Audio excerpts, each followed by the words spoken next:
Welcome to the New Chemist podcast. We're so glad you're listening.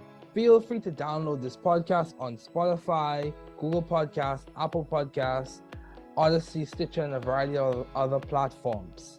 Here on the New Chemist, we discuss chemistry, which simply put is a science of change, as well as other scientists' careers, community research, and other lectures in chemistry, and we analyze those lectures as well.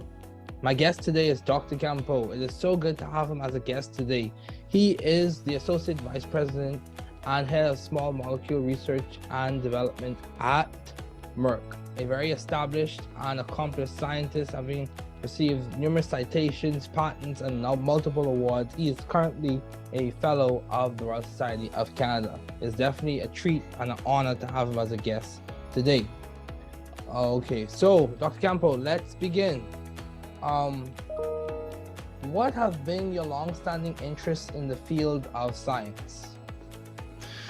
So, ever since I was a young kid, I was interested in sort of how things work. Asking tons of questions, trying to understand how the world works. I was also always interested in building things. I was one of those, obsessed with Lego kids. Oh, yeah. And in high school, I became really interested in sort of the biochemistry through one of my biology teachers who was sort of explaining how cells work and ultimately the chemistry of cells. And I became, or at least at the time, I thought I was really interested in biology, and I decided to pursue undergraduate studies in biopharmaceutical sciences. But I would say that I probably didn't realize that what I really liked about that high school biology class was actually the organic chemistry part of it. And I realized this when I was a second year undergraduate student, in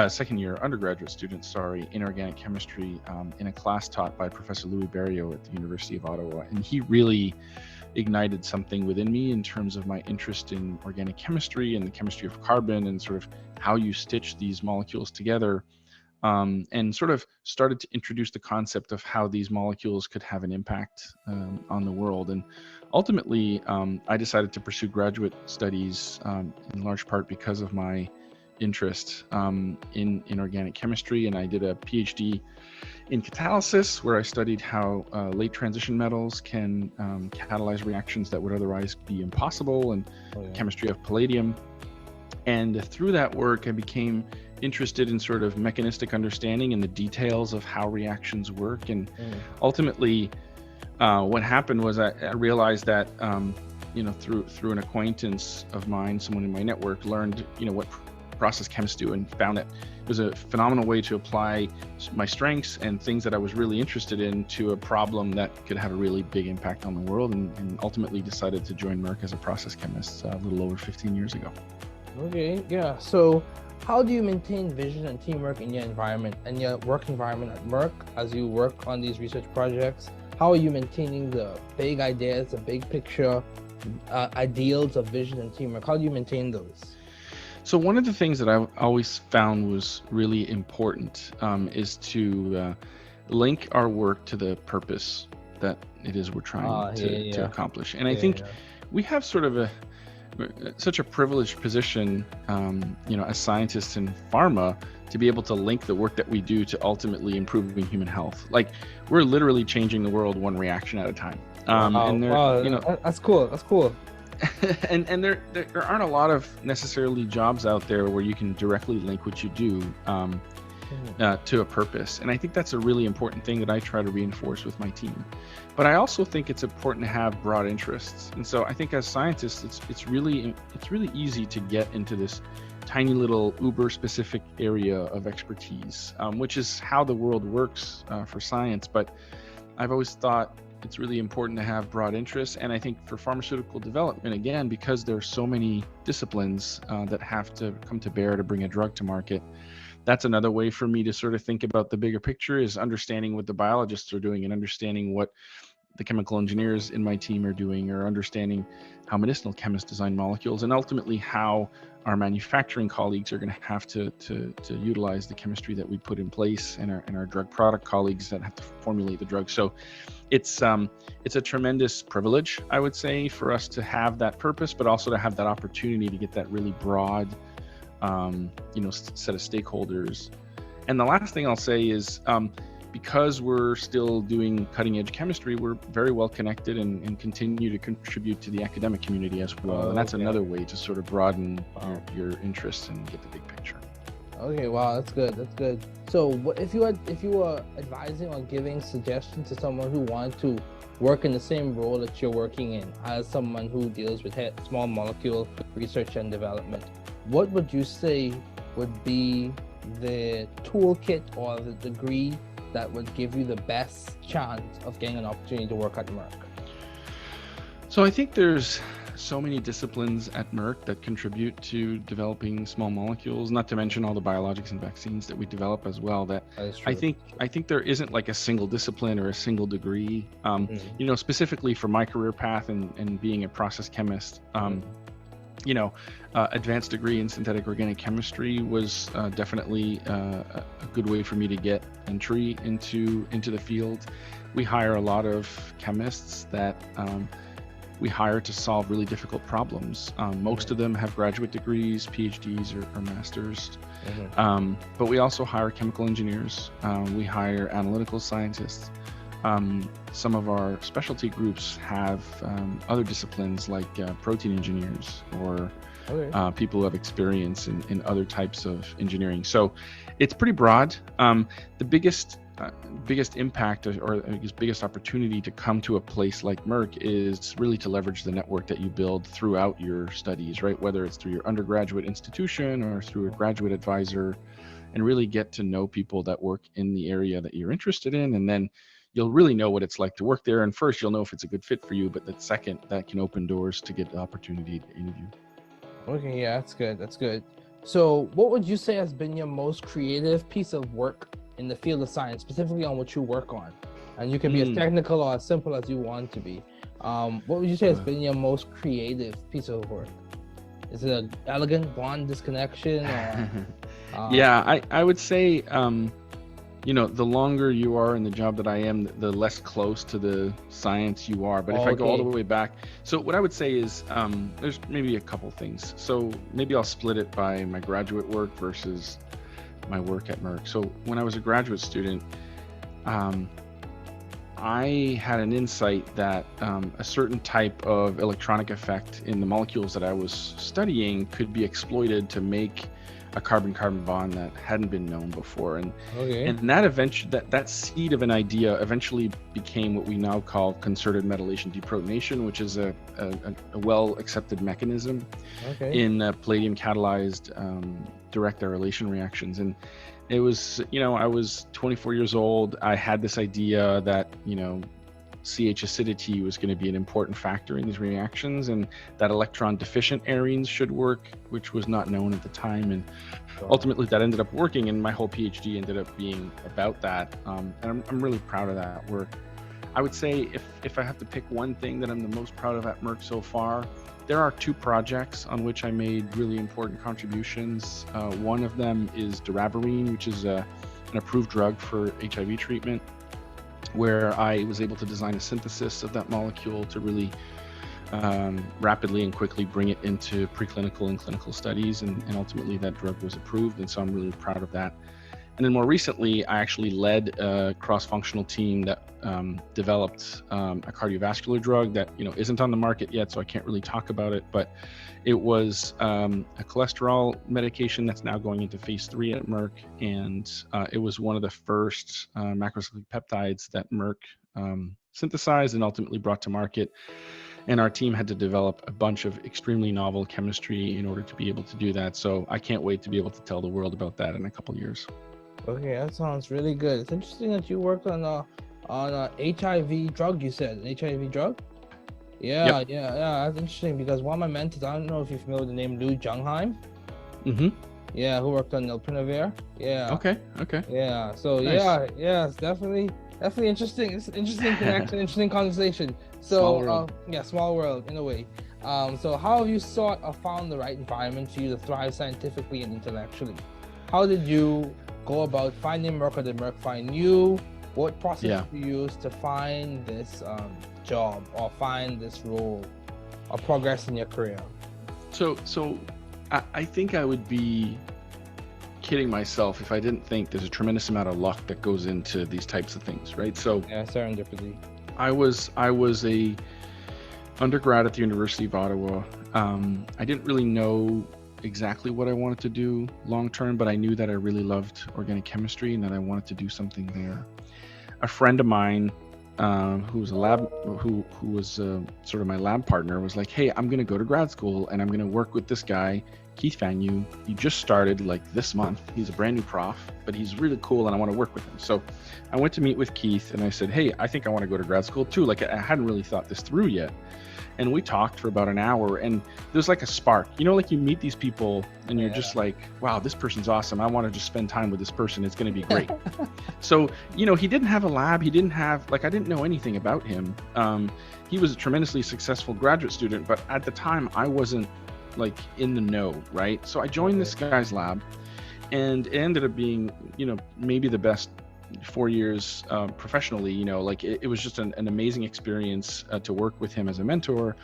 And through him, I learned a lot about pharmaceutical science and sort of like the different places that people do process chemistry and med chem and what's the difference. And one of his close friends was a process chemist at Merck, and he would invite him every year to come and speak at the university and speak to the group.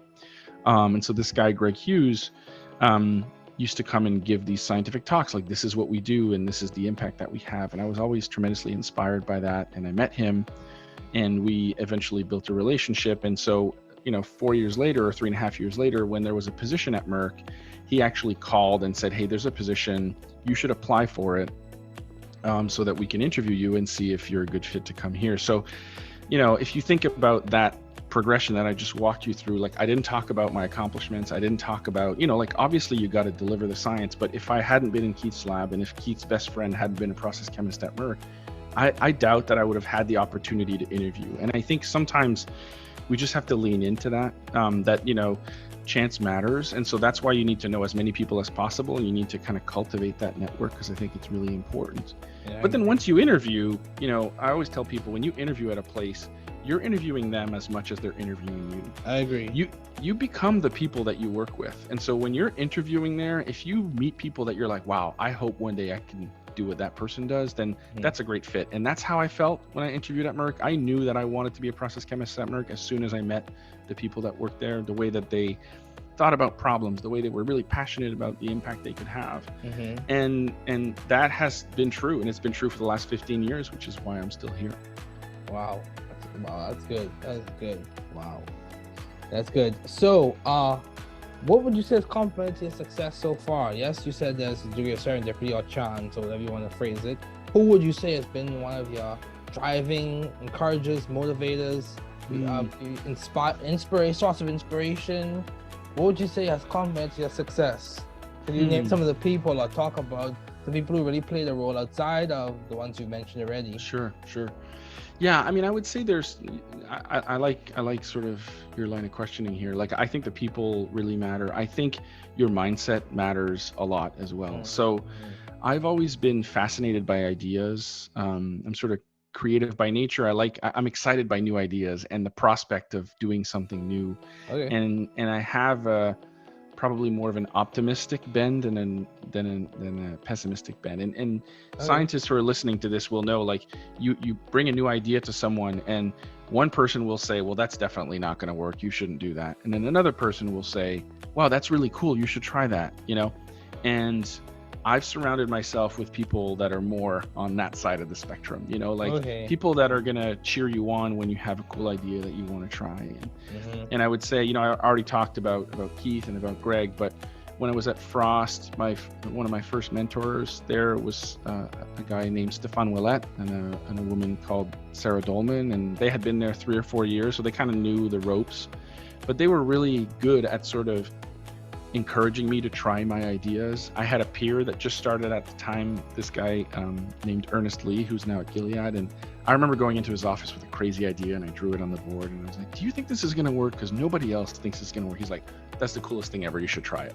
And then I went and I tried it and it worked, and it was like, if he'd have said no, he'd have been like the 5th person to tell me no, and then I probably would have said, okay, I'm not going to try this. And Keith used to say, you have to think of an idea long enough to convince yourself to try it, but not too long to convince yourself that it won't work. And I think that that's tremendous advice. I've had other mentors like that. You know, when I first moved to the US, I worked very closely with a mentor of mine, who's still my boss, Kevin Campeau, who was the same way. I have a peer right now, another associate vice president, Becky Ruck, and I, that have worked together for over 10 years, and she's like that too. So there's kind of this element of people that surround you that sort of ultimately make you better. And that's the only advice I'll leave you for this question is, I feel like I've thought a lot about how I can make others around me better, and ultimately that makes me better too, and then we're all better for it. And I think that's really important. Yeah, I agree. You bring value to the space that you're in, and that value, it adds to you and to the others as well. Yeah, that's good. So how do you maintain a balanced life given all your responsibilities and accomplishments? Or let's phrase it differently. How do you maintain your priorities? How do you keep your priorities in check? How is your work-life integration? How do you maintain a sense of resilience when you face obstacles? We could phrase this, spin this question in different ways. No, I like what you said. I like what you said, work-life integration or work-life fit. I don't believe in work-life balance. I think balance implies that some of it is bad and some of it is good. Fit is about making sure that you get the most out of how you spend your time, regardless of whether that's work or not work. Yeah. What I would say is, you know, this evolves over time, and as your responsibilities increase, this becomes more and more challenging.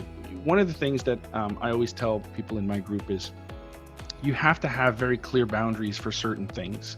And for me, like, I'll give you an example. Really early on, when I had a very small family, when my wife and I first got together, and ultimately when we had our son, having dinner together every night was really important. And so there was never going to be a time where I would stay late at the lab just because I could and skip dinner or miss dinner with my family. And so, you know, I'm the kind of person that leaves work so that I can get home and have dinner with my family. It doesn't mean that sometimes I don't get back on my computer later, or, you know, when I was a graduate student, I'd go back to the lab after dinner. But that was sort of one of the imperative things that I wanted to do. And of course, things get in the way of that, like travel and whatever. But, you know, it was one of those things. And I think over time, I got really good at figuring out what were those things that were really important to me, either because they brought me strength, they brought me joy, they helped me, you know, sustain my passion. And those could be things that are within work as well. So I always tell people, like, find those things at work that you're really good at and that bring you a lot of energy, and make sure you do a little bit of that every day, because you could have a day filled with stuff that you're really not interested in for whatever reason that particular day, or it's a task that you're not particularly excited. But if you can find an hour or two in that day where you're going to do something that you're really passionate about, that you're really excited about, that's what's ultimately sustain you over time. And then you just got to be ruthless with your prioritization. And so you have to weed out the things that that really don't drive a value proposition for you, whether that's a professional value proposition or a personal value proposition, you know? And I would say that, again, I always tell people in my team, like, you're going to be asked to spend time on all kinds of things. And when people ask, they don't necessarily have the complete picture of what your day looks like or what your life looks like. And it's okay to say no, right? So spend the time on things that you're really good at and that drive a value proposition for whatever it is you're doing at that time, whether that's a company or whether that's your home life. And then be ruthless in your prioritization and just start cutting things out to create space for that. And I would say that that's been tremendously successful for me. I'm actually able to get more done in less time because I don't spend time on things that don't necessarily drive a lot of value, you know?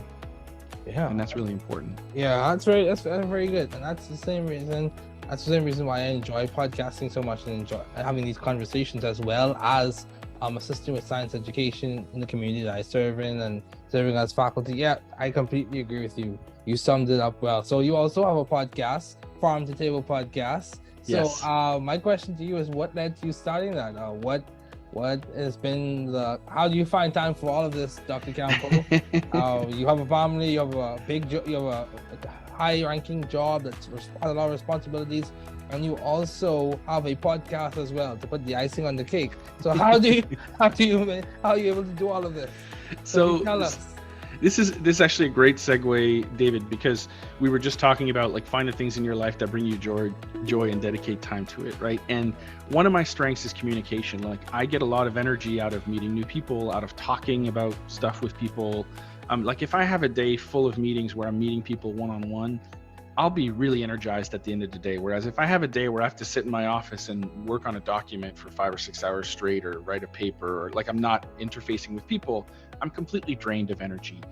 And I realized this somewhere about 10 years ago. I sort of did a Clifton Strength Finder assessment, and communication was number one. And I was like, oh, that's kind of interesting. And I realized that some of our strengths are also needs.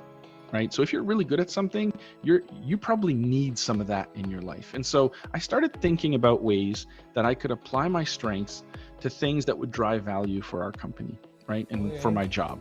So one of those things was, well, okay, we have this audience, right, that we speak to at conferences, when we visit schools, that ultimately ends up being the recruiting pool for our talent, right? Graduate students at universities. But there's an infinite number of universities and an infinite number of graduate students. We can't reach them all. And in 2019, I was at a conference, and there was a speaker there, Randy Zuckerberg, who's actually Mark Zuckerberg's sister, and she's a marketing expert. And she says, like, you know, podcasting is really taken off in the last few years, but there's this sort of gap for subject matter expert podcasts. For like, you know, if you're an organic synthetic chemist and you want to talk about organic synthetic chemistry, there's probably not a lot of podcasts about that. And I sort of had that on the back of my mind, like, hey, maybe we could do that. It would play to my strengths. It could allow us to reach an audience. And then the pandemic happened, right? And then we all got sent home. We had a bunch of interns that were coming for the summer, which usually would work in our laboratories, but we weren't going to be able to do that during the pandemic. And so one of the ideas we had was to start a podcast and work with an intern to sort of pilot what that would look like and have them do some of the editing and sort of lead the effort. But, you know, I would be the host, and started reading about podcasting and sort of decided that having a co-host in my case was going to be the right fit for me. And so I approached Danny Schultz, who's a member of my team, and I was like, hey, you know, I love talking to you all the time. We always have great conversations. Why don't we record them? And that could be a podcast. Yeah. And so we started messing around with that in 2020, and we weren't good at it at first. Like we sort of, the growing pains, right? Yeah. But the general idea of that podcast is we pick a paper, usually a recent paper that our team has published, and we sit down with the key, you know, either one or two of the scientists that contributed to that paper, and we try to get to the stories behind the paper, like, you know, why did you do this work, and what are how does it link to what we do, and why is it important? You know, because when you read a paper, some of that stuff isn't necessarily written in there. So it's a cool way for, let's say, a graduate student to learn a little bit more about how we work. It's a great way for them to learn about the people that are in our organization that they may otherwise not get to meet or hear about. And so we launched summer 2021, so about a year after we started messing around with this as a side project. And then I think we found kind of our cadence. So like you do here, we have somewhat of a structure of, you know, that we help people with preparing. We usually use a slide deck. And so, you know, 4 or 5 slides just to kind of help anchor everyone. And then we tend to record in blocks. So we'll schedule, let's say 4 or 5, you know, episodes worth of guests in a morning, and we'll do it all in one shot. And then we spend the next like 3 or 4 months working on the editing and the production to get it out the door. So if you think about it, we usually have about 10 to 12 episodes a year. And so that's basically 3 half days worth of recording. And then after that, it's just sort of the, you know, a few hours here and there to get everything buttoned up and launched. And so it ends up being not like a ton of work, but it is extra work. It's not like something I got to do for my job. We just decided to do it, but it ended up driving tremendous value. Like pretty much everybody who comes and interviews at Merck now says, hey, like I heard the podcast and I learned about this paper that I probably wouldn't have learned about any other way. So it ended up being exactly what we wanted. But this all started from a place where I was like, I'm a really good communicator. I like talking to people. And if I could apply those skills to something that would drive value for my organization, that would be great. And then the pandemic happened and the intern thing lined up and we just did it. So it's an example of sort of my philosophy in action, if you will. Yeah, I completely agree. And same thing with me. Like my podcast started in August 2020. Here you Right? go. Yeah, right when the pandemic started. It's amazing how the pandemic spurred creativity for many people. And then also Absolutely. I had the opportunity to interview people like the co-founder of Moderna, like professors at Harvard, the Broad Institute, like a variety of people, a Dr. Campeau, by the way. So I've had a lot of opportunity to meet people and engage in meaningful dialogue, and the whole basis and structure of the podcast came from a book, Find Your Path, which is published by MIT Press, in terms of me reading through that and adopting the same method of inquiry for the podcast. So as we conclude, what advice would you give to those wanting to pursue the field you're currently working in? What would you tell someone if they came to you and said, I want to do what you're doing in the next 15 years, or I want to help the world in a similar way in the next 15 years? Yeah. How should I start? What would you tell an undergrad? What would you tell a grad student?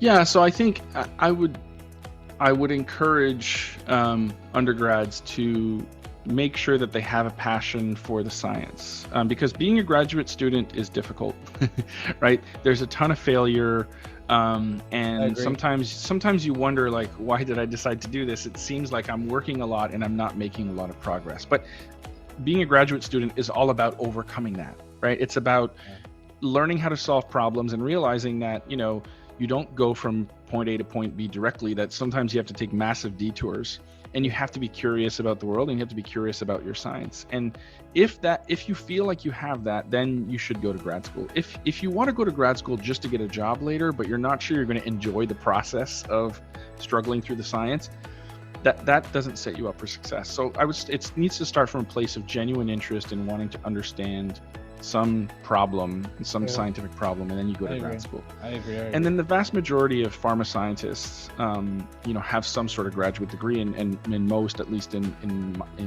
chemistry groups, have PhDs. And then I think if you really want to take the next step into a pharma career in chemistry, then that really comes down to developing the network while you're in grad school. So many schools will have pharmaceutical scientists that visit on a regular basis, meeting those people, telling them about your accomplishments and your science, so that when and if there's a job opening, you're sort of on their list of people they would want to interview. Because the hard part is getting the interview. After that, it's all on you. You know what I mean? It's all about your accomplishments and how you're going to make others around you better, and what you're going to bring to that organization. But there's, again, an infinite number of people and an infinite number of locations, and so finding the right people to bring in for an interview can sometimes be challenging. But I always tell people, when I was a graduate student, Greg Hughes is one of my mentors. He was visiting, and someone was like, well, what do I got to do as a graduate student to get a job at Merck? And he replied, well, you just got to be awesome, which I thought was a really funny question. But his point was that when you interview, you're going to have to convince a group of people that you're the kind of person that's going to solve the most challenging problems that this company has on the table. And so we look for people that are great at solving problems. It's not like we look for sub-disciplines of expertise. Like, that happens every once in a while. But generally speaking, scientists are extremely adaptable. And so if you're really good at learning something new and applying it in a way to solve problems, when you come here, we're going to teach you a bunch of new stuff, and you're going to solve a bunch of problems. And so that's what I tell people they need to be able to demonstrate in their interviews. Okay, wow, that's good. It sounds like you are definitely moving forward and making lots of progress, and in my opinion, achieving your lambda marks. So reaching a point where you can transition from one energy state to another, or one level to another, and make an impact, or gain the maximum from your environment. Yes, that is what I would say. So what has been some of the most beneficial advice you have received, either from your parents or professors or family members or significant other? What would you say, something that replays in your mind when you really succeed and do tremendous and brings you back down in terms of humility? So or really helps you to pick yourself up from those rough days. Yeah, I feel like I don't know if you want to put this in the category of advice, but I had a French literature teacher when I was in high school. We were reading this really old piece of French literature, and he was really excited about this one passage. And the passage went, in French, à vaincre sans péril, on triomphe sans gloire, which basically means, like, to be victorious without peril is to triumph without glory. And for whatever reason, so here I am, 16, 17 years old, I hear this for the first time. But this idea that when you succeed, you're gonna look back on those tough moments and realize that having overcome that will only augment what you ultimately accomplished.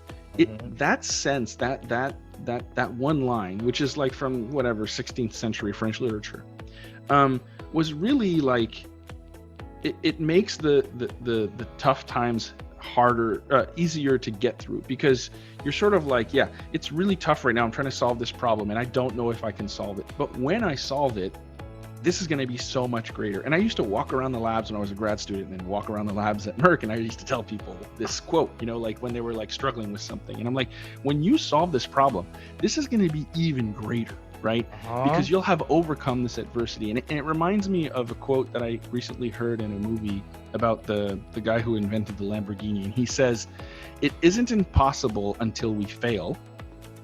And if we fail, we'll fail searching for greatness. So it's kind of this similar vein of like, I just assume that we're going to get to the right place at the end. And that mindset is really important. It's important for scientists because most experiments that we run will fail, right? Yes.